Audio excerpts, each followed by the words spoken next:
What if modern mental health care isn't the only path to healing? Discover how ancient Peru embraced community, tradition, and cultural wisdom to support emotional well-being long before modern psychiatry. Could these timeless practices still have something to teach us today? Watch the full podcast now. Thank you for joining our Mindfield YouTube channel. Your host here, Hugo Gonzalez. Now today we are going to present a challenging title to something that is really important in current mental health. I have titled this Modern Psychiatry is Failing. Ancient Peru had a better way to heal the mind. We start first with summary of the current crisis of perspective. We know that the global mental health crisis is undeniable. Millions suffer from anxiety, depression, and psychosis. Yet, the primary solution offered is a biomedical one, a diagnosis based on symptom, checklist, and a prescription. But what if the very framework we use to understand mental health suffering is part of the problem?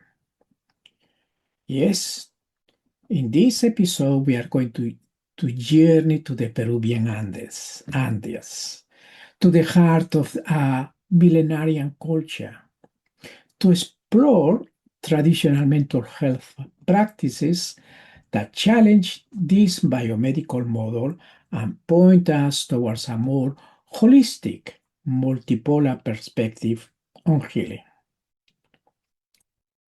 But first of all, let's talk about the biomedical model and its limits. So the biomedical model treats mental disorders primarily as a biological dysfunction, chemical imbalances, or genetic predispositions. It excels at classification, but often falls short in addressing the deeper meaning of distress, especially for indigenous populations. Critics argue that the dominance of this model can be analogous with a colonial endeavor, suppressing culturally specific ways of understanding suffering and imposing a one-size-fits-all approach. For First Nations and indigenous peoples, this model fails to account for the profound impact of colonial trauma, systemic racism, and cultural erasure of mental well-being. To truly heal, we must look beyond the individual brain and consider the social, spiritual, and historical context. Let's talk about the Andean cosmovision, health as balance. The traditional Andean worldview offers a radically different starting point. Here, health is not absence of a disease, but a state of harmonious balance of Aini between the individual, the community, and the natural world.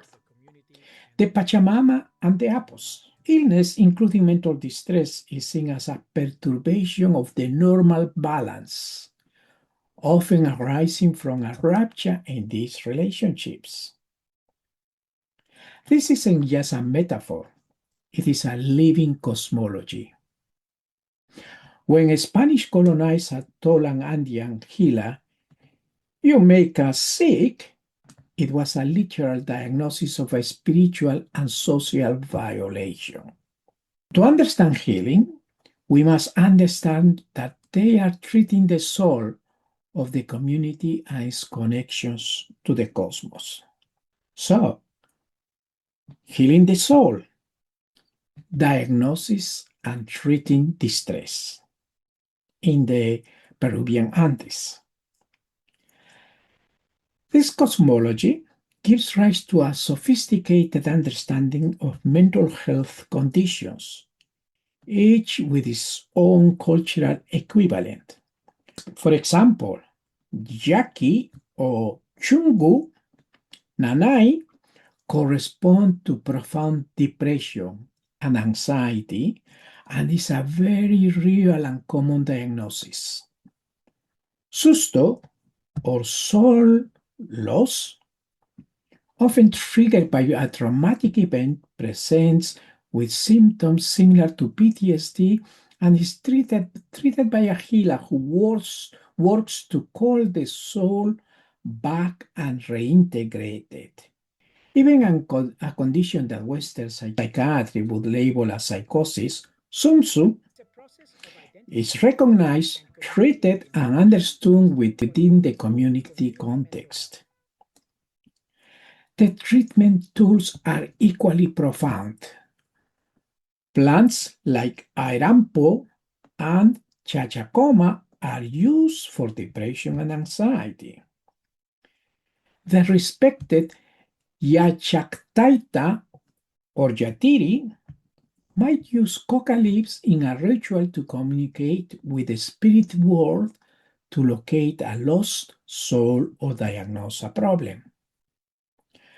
A shamanic ritual or mesada involving the psychoactive San Pedro cactus is not a recreational drug experience, but a sacred therapeutic journey guided by a trained specialist to induce a cathartic crisis and heal deep psychological wounds. What is the evidence? Cultural equivalence and clinical reality. This is not just alternative medicine.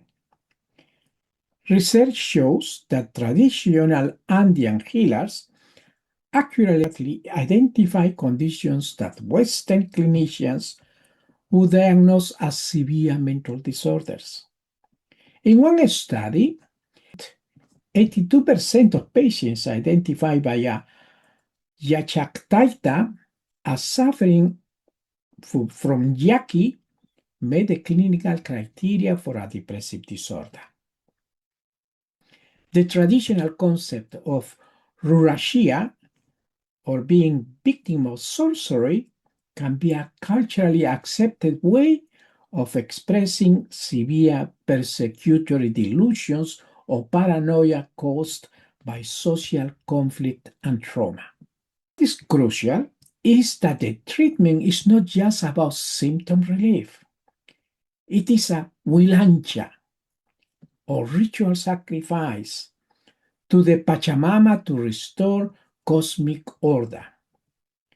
It is a process of identity reinforcement and community reintegration, fostering what we may call community mental health. Now,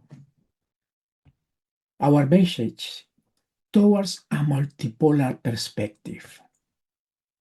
So the knowledge of Andean healers doesn't invalidate Western psychiatry. Instead, it calls for a multipolar perspective, a framework where different knowledge systems can learn from and complement each other. A multipolar approach to treating depression or anxiety would mean that the biomedical model, that is SSRIs and therapy, is considered just one tool. It will also respect and integrate the patient's cultural worldview, recognizing the role of family, community conflict, spiritual crisis, and the land in their suffering. It asks the healthcare provider to reflect on their own cultural biases and move beyond a colorblind approach that ignores the critical role of history and culture. This is a process of decolonizing mental health, where we move beyond seeing indigenous knowledge as alternative and recognize its validity as primary pathway to wellness for indigenous people. What does this mean for you? as a clinician, as a therapist, or as individuals in the community. So what does that Andean understanding of mental health teach us? It reminds us that human distress is complex and cannot be reduced to a single cause. It tells us that healing happens in relationship with our community, our ancestors, and the earth. Whether you are a mental health professional, a patient, or a curious person, embracing a multipolar view means asking questions. What are the social and spiritual dimensions of my suffering? How does my history and my community affect my well-being? And what ancient wisdom can we learn from to enrich our modern healing practice? These questions don't have simple answers, but they are the ones that lead to true holistic healing. So I invite you. The millenarian practices of the Andes are not a relic of the past. They are living, vital testaments to the resilience of the human spirit and a profound source of wisdom for a world in need of new ways to heal. By listening to this wisdom, we can build a future where mental health care is as diverse and interconnected as humanity itself. Thank you for watching again our YouTube channel. This is your program, Mind Field. If you found this valuable, please like, share, and subscribe for more explorations into the power of the mind and culture. Thank you for today.